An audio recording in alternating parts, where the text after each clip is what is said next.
इंतजार की घड़ियां खत्म, एटम बम तैयार, अमेरिका जवाब में क्या करने वाला है। अस्सलाम वालेकुम। मशरिक़ वस्ता से एक ऐसी खबर सामने आ रही है जिसने पूरी सूरत हाल को एक बार फिर खतरनाक मोड़ पर ला खड़ा किया है।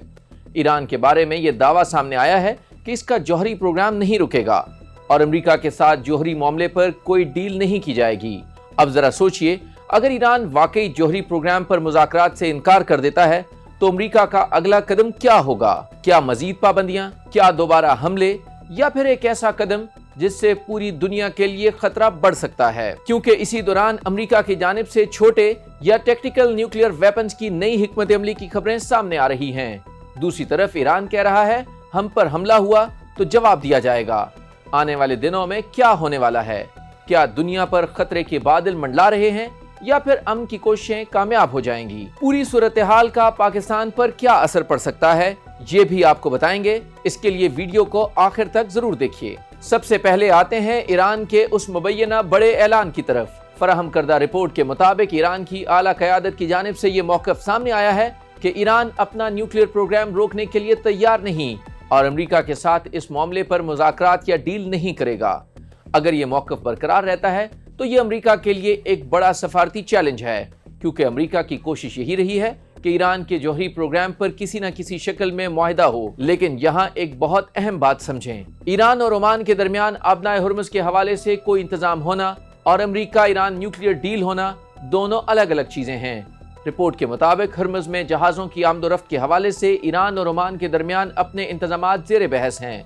इसमें अमेरिका का बराह रास्त किरदार होना जरूरी नहीं। यानी अगर कोई ये समझ रहा है कि हुर्मुज़ पर कोई इंतजाम हो गया तो ईरान और अमेरिका के दरमियान भी न्यूक्लियर डील हो गई, ये दोनों मामलात को आपस में मिलाना होगा। नाजरीन, अगर ईरान कह रहा है कि जौहरी प्रोग्राम पर कोई बात नहीं होगी तो फिर अमेरिका क्या करेगा? क्योंकि दबाव की पॉलिसी अगर मुज़ाकरात पैदा करने की बजाय ईरान को मजीद सख्त मौक़िफ़ इख्तियार करने पर मजबूर करे तो फिर सूरत हाल मजीद पेचीदा हो सकती है।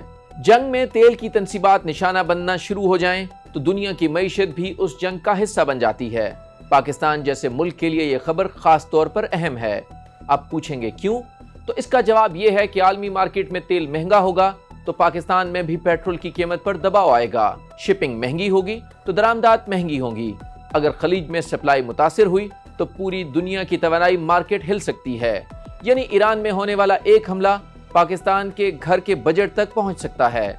अब आते हैं एक और अहम दावे की तरफ।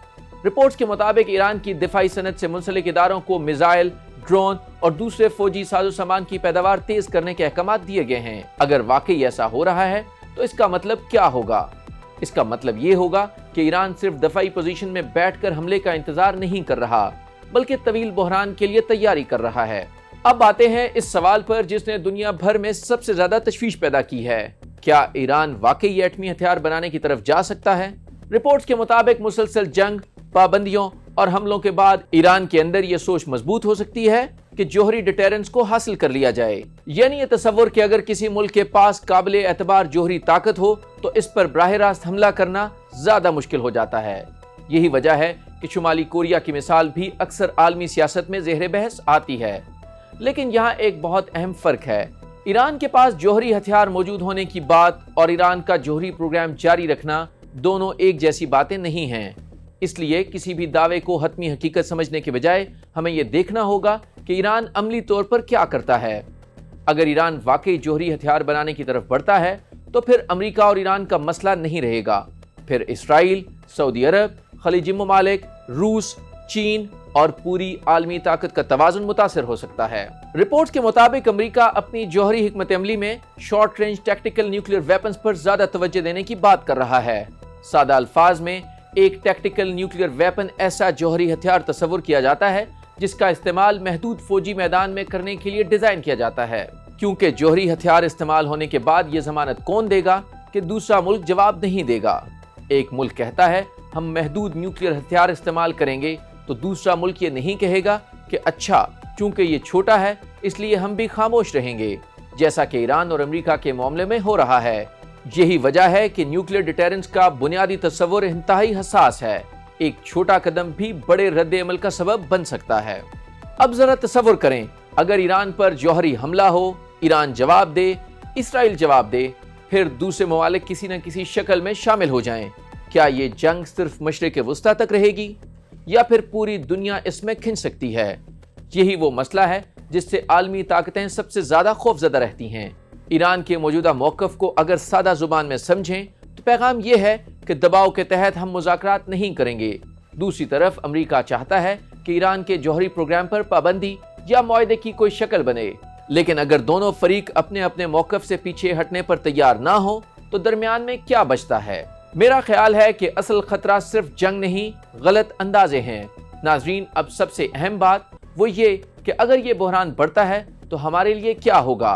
तेल की कीमत कहाँ जाएगी? डॉलर पर क्या असर होगा? पाकिस्तान की दरामदात कितनी महंगी होंगी? अगर खलीज में सूरत हाल मजीद खराब हुई तो पाकिस्तानी वर्कर्स, बैरून मुल्क पाकिस्तानियों और खलीजी ममालिक में मौजूद पाकिस्तानी कम्युनिटी पर क्या असर पड़ेगा? यानी ये सिर्फ ईरान और अमेरिका की लड़ाई नहीं, इसके असरात पाकिस्तान तक आ सकते हैं, जो अब तक वाहिद और सबसे कामयाब सालिस का किरदार अदा कर रहा है। आपके ख्याल में ईरान वाकई अपने जौहरी प्रोग्राम से पीछे हटेगा या मौजूदा हालात ईरान को मजीद सख्त मौक़िफ़ इख्तियार करने पर मजबूर करेंगे? आपकी राय क्या है? कमेंट में जरूर बताइएगा। मिलेंगे अगली वीडियो में। अल्लाह हाफ़िज़।